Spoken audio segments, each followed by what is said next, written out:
আসসালামু আলাইকুম, সবাইকে স্বাগতম আমার চ্যানেলে।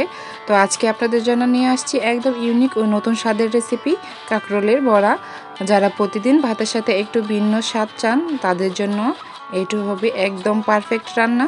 সহজ উপকরণ দিয়ে খুব কম সময়ে তৈরি করা যায়।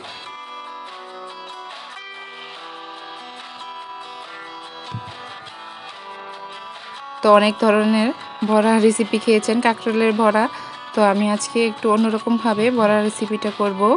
তো সাথে থাকেন, দেখতে থাকেন। ভালো করে আমি উপরে খোসাটা পরিষ্কার করে নিলাম।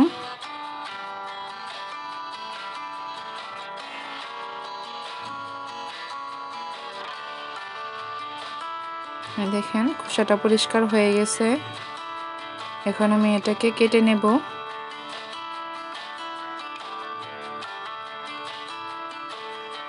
এখন এটাকে ছুরির সাহায্যে আমি একটু ডিজাইন করে নেব। আপনারা চাইলে এখানে বটি দিয়ে করতে পারেন, ওটা দিয়ে আরও বেশি সুন্দর হবে। তো আমি একটু একটু করে ছুরির সাহায্যে চিরল চিরল করে কেটে নেব। প্রত্যেকটা বড়া এরকমভাবে কেটে নিতে হবে। যারা এইভাবে বড়া খাননি তারা অবশ্যই কিন্তু ট্রাই করবেন বাসায়। এটা একটা নাস্তা রেসিপি হিসেবে কিন্তু হয়ে যায়।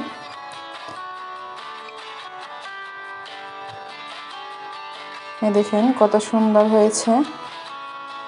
আপনারা চাইলে এটা একটু ফাঁপ দিয়ে নিতে পারেন, না হলে কিন্তু এভাবে ভাজলে অনেকটা মুচমুচে হয়, খেতেও ভালো লাগে। এইভাবে আমি সবগুলাই কেটে নেব।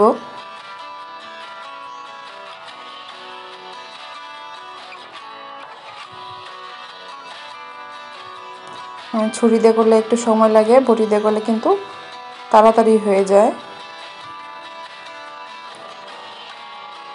সবগুলো এইভাবে কেটে নিলাম আমি কিন্তু আগে পানি দিয়ে পরিষ্কার করে নিয়েছি, এখন কিন্তু আমি পানি ব্যবহার করব না আর। এখানে একটা বাটি নিয়েছি, এখানে দিয়ে দিলাম অল্প কিছু পরিমাণ শুকনো চাউলের গুঁড়ো।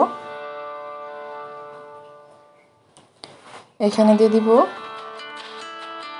হাফ চা চামচ মরিচের গুঁড়ো,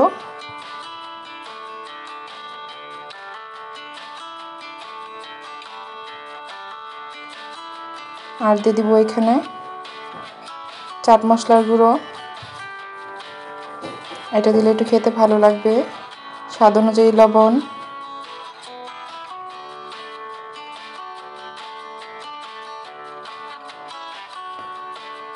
এখানে দিয়ে দিব আমি অল্প পরিমাণ জিরের গুঁড়ো। এখন সম্পূর্ণ মশলা একটু পানি দিয়ে গুলে নেব আমি। এখানে কিন্তু হলুদের গুঁড়া দেওয়া হয়েছে, সেটা কিন্তু বাদ পড়ে গেছিল, বলতে পারিনি, দেখাতেও পারিনি ভিডিওতে। সামান্য পরিমাণ হাফ চা চামচের মতো হলুদের গুঁড়ো দিয়েছিলাম।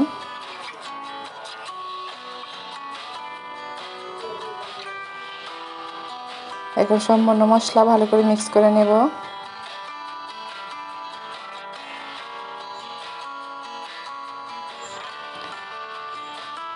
আমি মিশ্রণটা ভালো করে মিক্স করে নিলাম। এখন এর মধ্যে আমি বড়াগুলো এক এক করে দিয়ে দিব। দেখেন হাত দিয়ে একটু সরিয়ে দিব, বারবার চেপে চেপে কিন্তু এটা আমি একটু সরিয়ে দিতেছি। আর এগুলো এখন সবগুলা বড়া আমি এখানে ভিজিয়ে রাখবো। ভিজিয়ে রাখলাম 5 মিনিটের জন্য।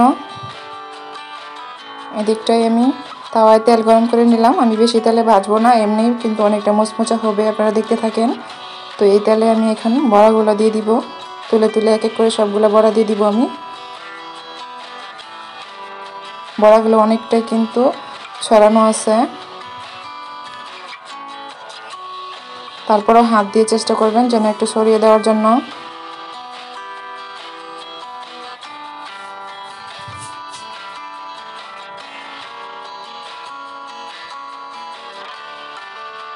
এখন এক পিসটা হয়ে গেলে আমি উল্টিয়ে দিব। অল্প অল্প আছে কিন্তু অনেকক্ষণ সময় নিয়ে ভাজতে হবে, তাহলে কিন্তু মোচমোচা হবে।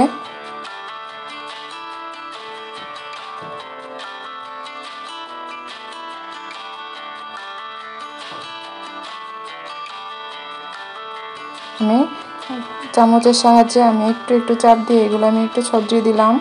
দেখতেও ভালো লাগবে, খেতেও ভালো হবে এবং কি মুচমুচে হবে। উল্টে পাল্টে দিব সবগুলা বড়া।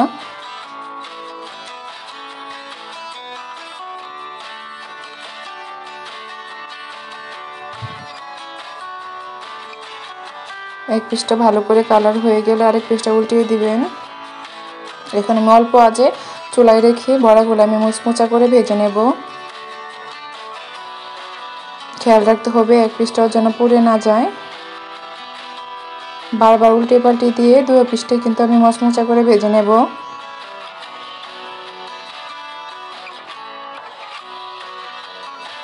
দেখেন অসাধারণ লোক ভাজা কিন্তু আমার প্রায় হয়ে গেছে এবং কি মুচমুচা হয়ে গেছে বড়াগুলো। এখন এক এক করে আমি নামিয়ে নেব।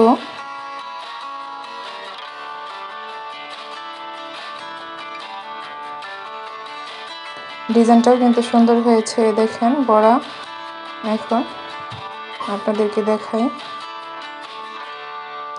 আজকের এই ছিল আমার কাঁকরোলের বড়া রেসিপি। যদি ভালো লেগে থাকে অবশ্যই আমার চ্যানেলটিকে লাইক কমেন্ট শেয়ার করে সাবস্ক্রাইব করে পাশে থাকবেন।